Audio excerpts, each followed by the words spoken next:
Society is rampantly corrupt to the point that they're rubbing it in your face everywhere you look. A recent example is FTX, a crypto exchange very clearly committing fraud and embezzling billions of dollars, while, as of now, the founder, Sam Bankman-Fried, walks around completely free. Part of me thinks that if he doesn't go to jail for this, we are clowns if we still stress about paying our taxes or random fines. Everything is so corrupt, but how do we get to this point? My roommate is scheduled to work 8 hours per day for his company, but realistically, last week he only worked for 45 minutes and played chess the rest of the time. During our weekly goal setting, he mentioned he wanted to actually try to work the 8 hours he's scheduled for, and then build his side business in his free time. Our other friend convinced him to just do 4 hours of good work for his company and work on his side business on company time, because why not? It's an interesting question, no?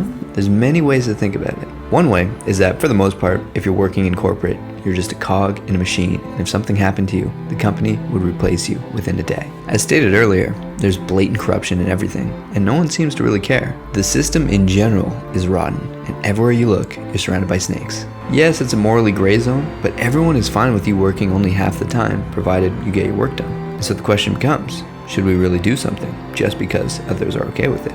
Shouldn't philosophy make you better than a layman? Shouldn't you have your own set of virtues to follow versus just doing something because general society says it's okay? This is where philosophy is cool for me.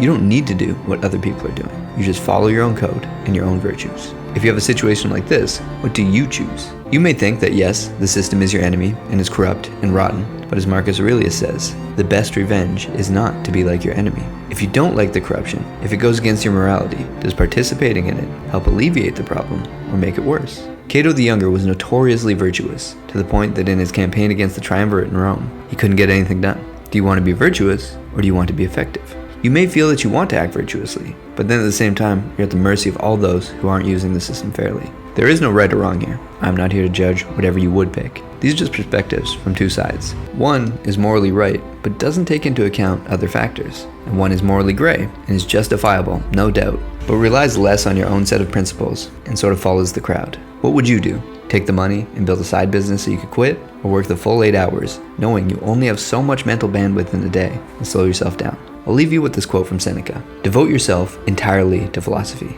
Say a firm, plain no to every other occupation. There's no excuse for your pursuing philosophy merely in moments when occasion allows. She's not something one takes up in odd moments. She's an active, full-time mistress, ever present and demanding.